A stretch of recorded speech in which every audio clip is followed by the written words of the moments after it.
saía na rua, as pessoas olhavam diferente, eu já de cara falava, ele é autista. Porque naquela época ninguém sabia. Legal, é Eu verdade. nunca, porque... Aí quando eu cheguei a conversar com uma amiga minha que era psicóloga, eu falei assim, por que eu falo isso? Eu falei assim, automaticamente você está defendendo ele. É a defesa de mãe. Você já Então, antes que a pessoa critique, eu já estou falando que por já quê. tá preparando o terreno. Então, mas assim, é porque existe, assim, por exemplo, deixei de ser convidada para aniversários por conta do Luca, com medo de causar alguma coisa. Porque como eu abri e falei todo mundo, e tudo muito desconhecido, as pessoas ficavam assim, nossa, o que será que ele tem? O que ele é? O que ele faz? Entendeu? Entendi. Então tem-se isso. Por exemplo, dentro de um elevador. Teve uma situação. Vamos contar as situações, porque acho que isso aproxima, né? Situações reais aproximam as pessoas. Mas antes, papo intenso hoje, né? Vamos servir um cafezinho? Papo bom, café melhor ainda, né? Com cafezinho. Então, lembrando que esse episódio é patrocinado pelo Puro Café Gourmet. E a gente tá aqui, ó. Muito bom, maravilhoso. Você aí de casa também pode fazer o seu, fica a dica. Vamos retomar aqui, Cá. Assunto profundo. Vamos lá. Complexo, mas muito real, né? Verdadeiro. A gente estava falando na questão dos julgamentos, né? A questão do dia a dia, como lidar. E pelo visto, assim, não tem nem como uma receita mágica, né? Igual você chegava e já meio que se defendia. Olha, ele tem autismo. Mas é engraçado que por ele, na época, assim, criança, então ainda é bonitinho, engraçadinho. Foi crescendo, porque até então o autismo não tem cara, entendeu? Então são assim... Percebe que não fala, percebe que dá um gritinho diferente, sinaizinhos, aí a pessoa mas começa até a olhar fisicamente diferente. Não tem nada, não tem nada. Diferente do, como chama? Aquela outra? Da síndrome de Down. Você Você bate o olho, já né? sabe. Então tinha esse julgamento. Eu tive um episódio, o qual a gente estava dentro de um avião, e sempre viajamos com o Luca, né? Só que teve hoje em dia ele não entra mais dentro do avião. Não consegue. Não consegue. Não consegue. Então, e isso foi a última vez. Que nós estávamos, era uma viagem de 3 horas, era para o Nordeste. E aí, dá uma pressão e ele começou a chorar, ele começou a gritar. Foram 3 horas de choro, de grito. E como é que você faz com quem está do seu lado, entendeu? Vinha a comissária tentar ajudar e a gente tentando, e a gente tentando explicar. Ficar nervosa, não, né? Numa situação típica, né? A gente já fica nervosa e você sabendo. E aí até a gente explicar, porque ele era pequeno, né? Pequeno não, vou falar que já tinha 10 anos. E entendendo o que estava acontecendo, eu explicar. E eu lembro da pessoa atrás, eu lembro que era uma japonesa, me gravou assim, a pessoa. Marcou. E a gente tentando falar, vendo, ela pegou, me puxou assim e falou assim, faz esse menino calar a boca.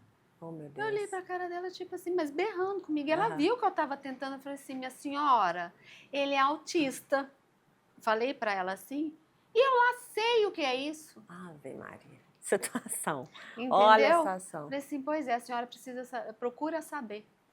Né? Aí eu falei assim, eu não vou ficar aqui batendo boca com essa pessoa. Então, enfim, passou, foram 3 horas, falei assim, olha, pronto, já deu. O Luca... Foi na ida ou na volta, Karine? Foi na ida. Ai, meu Deus. A volta. Foi. Aí a gente falou assim, não, vamos preparar. Daí passamos a viagem inteira baixando, porque a gente não tinha na época o tablet, mas não tinha baixado todos os desenhos. Que deixa ele mais familiarizado. Mas mesmo assim, foi um voo tenso, mas assim, que ele resmungava, chorava, mas assim, não foi aquele surtozinho, né? Aí a gente falou assim, não, avião já não dá mais, vamos partir para... Mas isso tudo é um aprendizado na vida, né? Sim. E a gente olha agora com outro ângulo. Porque a gente tá o tempo todo julgando as pessoas. E às vezes até involuntariamente. Sim. A gente nunca sabe o que tá passando com aquela pessoa, o que acabou de passar.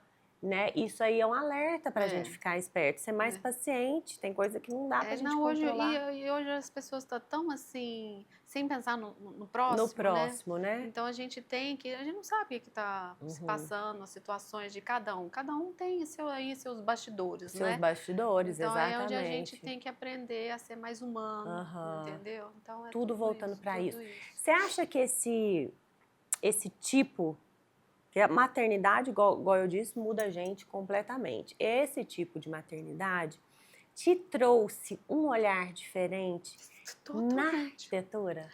Na arquitetura, Ah, sim, eu acho que assim acaba a gente se apegando mais a detalhes do detalhes. cotidiano, entendeu? Da Ah, sim. funcionalidade, entendeu? Porque, exatamente, porque assim, gente, sou arquiteta, não, É.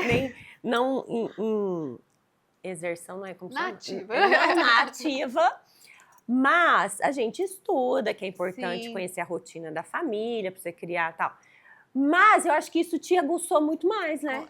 Eu acredito que sim. Por Acredito que nesse sim. lado. Porque, assim, hoje eu vejo muitos detalhes que o Luca, porque, em termos de tato, em termos de tonalidade, tudo, sabe? Texturas. Então, assim, a gente acaba ficando atenta realmente a isso. detalhes para isso, Uhum. entendeu? Ainda mais quando se for alguma coisa específica, voltado à parte de criança, alguma coisa, alguma personalização, entendeu? Uhum. Então a gente. Te trouxe mais sensibilidade Eu acredito com esse eu olhar, né? acredito que sim. De Eu detalhe. amo o que eu faço. Então, isso tá claro. Eu queria que você contasse um pouquinho mais, até essa coisa de, às vezes, ter idealizado uma coisa e não ter acontecido por fato da maternidade, ou pelo visto, acho que não. Acho que te aguçou até mais. O que eu falei, o Luca veio e assim, quando a gente o não inesperado, a caixinha de surpresa, né? Uhum. Fala assim, opa, mas a minha profissão, eu falei, eu falava assim, eu não vou deixar, eu quero. Então aquilo assim, eu focava, me isolava o que Aham. estava por trás naquele momento e realmente eu me dava por inteiro, entendeu? Porque eu falava assim, é o Aham. que eu quero, o que eu não vou deixar a peteca cair. Então, e graças a Deus eu não deixei É. de lado, porque hoje, graças a Deus, o Luca tá bem, tá? Lógico, tem todo É um. o processo dele, ele é uma criança extremamente rotina ao extremo, Eu queria entender esse negócio da rotina. Como que vocês foram adaptando isso, criando Foi isso nele? acontecendo, foi Vocês viram que acontecendo. isso funcionava? De repente ele mesmo, sabe? Hum. Tipo assim, o processo é tão grande, por exemplo, quando eu chego em casa, ele já chegou da escola, ele vai direto na minha funcionária buscá-la para ela ir embora. Sempre. Então ele acompanha o processo dela ir embora, de sair ali. Aí, por exemplo, teve um dia que eu falei assim: olha, Lilian, fica em casa, que eu tenho tem que sair, um compromisso, você vai ficar com os meninos agora. Tá, beleza. Aí fui tomar banho, aí eu tô vendo o Luca chorando, gritando, e a Lilian lá assim: Luca, a tia vai ficar, não sei o quê, e ele chorando. E ele chora assim, com dor, sabe? Com dor. E eu falei, aí eu cheguei lá, por que tá acontecendo? Ele quer que eu vou embora, porque eu não fui embora. E tentamos acalmar e nada. Eu falei assim, Lilian, vai embora, eu não vou no compromisso. Tá, foi. Aí eu fiquei matutando aquilo. Falei, Lilian, vamos fazer diferente a próxima vez? Falei, o quê? Você vai fazer o processo, você vai sair de casa. Ele vai ver você indo embora. Depois você volta. Marina, é a melhor coisa do mundo. E ela chega de volta e fala... Ela não, fica 5 minutos lá fora. Sai de casa. Olha que coisa. Sai de casa, ele vê o processo, porque aí ele se sente confortável, não desregula, ele não sabe quebrou. O processo. Só que eu falo assim, olha, a Lília vai voltar porque ela vai ficar com vocês. Ele responde, ok.